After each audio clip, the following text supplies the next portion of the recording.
Hello and welcome to SSEN partnership with Rev Sports for the coverage of the Women's World Cup. It's the mighty Aussies as they are called, the Australians. On paper, the toughest side to beat? Yes, absolutely. Australia any day, despite if they're coming off a defeat, still they will be favorites against you, and that is the quality of that team.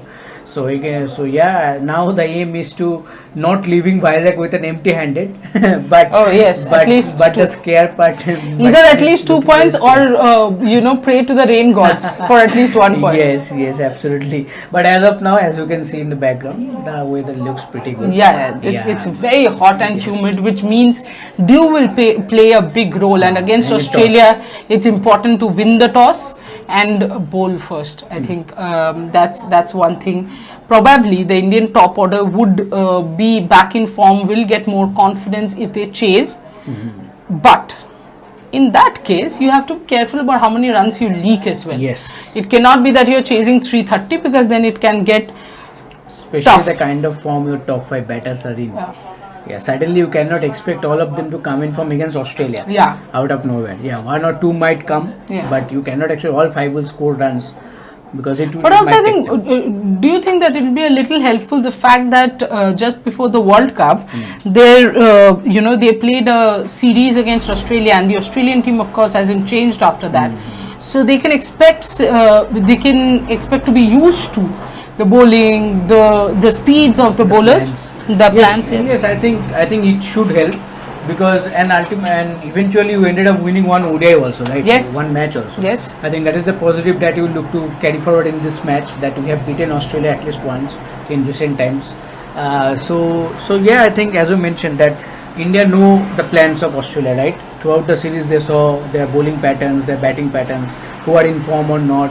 Obviously Beth Mooney coming up after a fantastic century last match, but there is some issue against spins for Australia.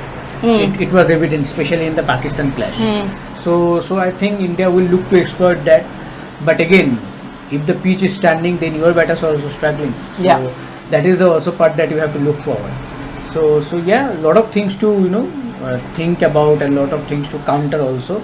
But as you mentioned, obviously a recent series just before the World Cup should definitely help India to get prepared in a much better way rather than other times when you are facing Australia in a World Cup. Absolutely. What was heartwarming to see was yesterday, right after a game that they played on the 9th, both the captain and the vice captain and Amanjot, I think 3 very important players in the team, were there for the optional practice session along with Radha Yadav, Renuka Singh Thakur and Arundhati Reddy. I mean, Arundhati Reddy is a constant. Someday she'll end up coming for other teams' practices as well. But, for a second we will let Radha and Arundhati be. Renuka could play an important part. Renuka against Australians. Somehow you have to find a way to get Renuka into the 11. It cannot be either Renuka or Amanjot, both have to be there, because clearly in the last game Amanjot did not bowl her full quota of overs, and probably in most games Amanjot is not going to give you 10 overs. If Amanjot is not giving you 10 overs, then this 5 bowlers formula is very difficult to understand.